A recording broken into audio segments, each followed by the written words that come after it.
These guys are tough, they are lost at sea, and since there is no food, they catch a shark to eat and then store the rest of the meat in their socks. But soon they are surrounded by dozens of sharks. This is a movie based on a true story. 3 soldiers are drifting on the sea on a life raft with no food and no water. They must do whatever they can to save themselves. During World War II, an American bomber is on a bombing mission against the Nazis in the South Pacific, but they are lost. As fuel runs out, the pilot can only force a landing on the sea. The plane soon sinks. They escape from the plane and rush to inflate the life raft. The 3 have a difficult night on the cold sea. The next morning, they are anxiously waiting for rescue. The 3 are pilot Dixon, bombardier Tony, and radioman Gene. After a while, a rescue plane does appear. They are very excited, but they forgot to carry the flare gun when they escaped from their plane. They have to take off their clothes and wave desperately. But the plane does not see them. They missed their chance. This is a war zone. The rescue plane will most likely only search for them once. Now they are on their own. Dixon is now in charge. He asks everyone to bring out all their belongings, but there is not much useful stuff. Now they have no water, no food, and even the life raft is a bit expired. To reduce the weight, Dixon tells Tony and Gene to throw away their shoes, but he keeps his own. He says that when they reach the shore, someone will need to walk to find help, and the 2 can't argue with that. At night, however, Gene discovers that Dixon is actually using his shoes to drink his self-made yellow Coke. The next day, the 3 are starving, and suddenly, Gene realizes that if they can do fishing they will be able to solve the food problem. But how can you do fishing without fishing gear and bait? Here's how they do it. They use a rope as a fishing line, a spring from a gun as a hook, a piece of red cloth as bait, and a pair of pliers as a sinker. Just as Gene put the hook down in the water, a fish takes the bait. But to their surprise, the fish here are even hungrier than they are, and their fishing line is bitten off. Soon 5 days pass and the 3 are starving. Tony even wants to drink seawater. Dixon immediately stops him. Seawater can dehydrate people, and it will make the situation worse. Since there are no references on the sea, they have no idea where they are. Suddenly, Dixon remembers that he has a pencil. With it he can draw a chart to determine their approximate location. Then together they make a drift anchor, which is used to control the direction of the life raft. Dixon is confident that as long as they follow the right direction, they will be able to see the land after some days, and the crew is full of hope. But now the most urgent problem is water, so they begin to pray for rain, and by night, God seems to have heard their prayers, and the 3 drink a lot. But there is still the food problem. Gene has been fishing for days, but he has not caught a single fish. Gene goes crazy. He grabs a knife and stabs in the water like crazy, as if that will help.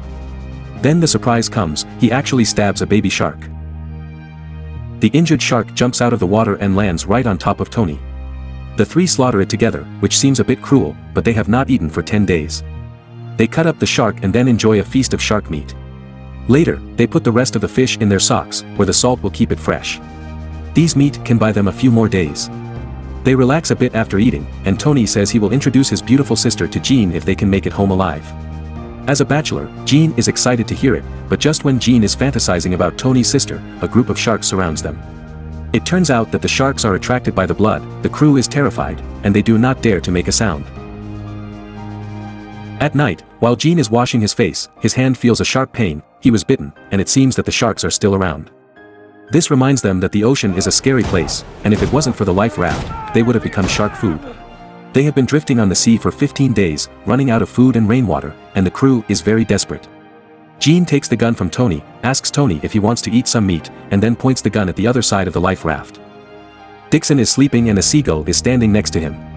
Gene shoots the seagull. Dixon is awakened, and for a moment he thinks the Nazis are coming. Then he realizes there is food and he immediately jumps into the water to get the bird. Suddenly, a shark appears and is heading towards Dixon. Dixon desperately swims back, and the shark is right behind him.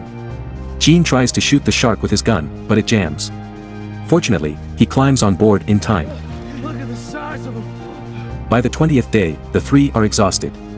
According to Dixon's calculations, they should have already reached the land. They begin to question Dixon, who admits that they should have reached the land 3 days ago.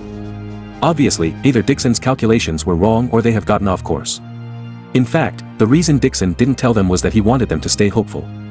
Then Dixon confesses another thing to the crew, that is, he fell asleep for a few minutes while flying the plane, and that is why they were lost and ended up in such a situation. But Gene and Tony do not blame him too much. Dixon is deeply moved. Rather than waiting for an opportunity, it is better to create one. Dixon cuts his shoes open and uses them as oars, then they paddle hard in the planned direction. But by the 30th day, they still haven't seen land. Their skins are festering due to long exposure to the sun and being soaked in seawater. By night, it finally rains again and they are happily drinking the rainwater, but soon a hurricane comes, and the huge waves overturn their life raft. The three desperately hold on to the life raft and work together to climb up. They huddle together and survive the dangerous night. A few more days have passed and they are just one step away from death.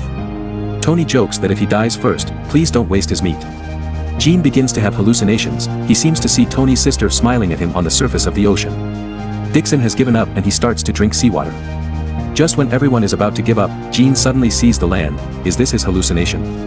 When all three of them are certain they see the land, they cry out with joy. They paddle forward excitedly with their hands, and then a wave pushes them onto the beach of the island. The hut on the beach means this is not an uninhabited island. They are finally saved.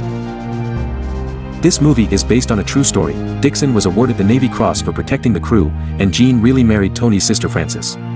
After 34 days of drifting on the sea and a journey of more than 1,000 miles, they made a miracle of life.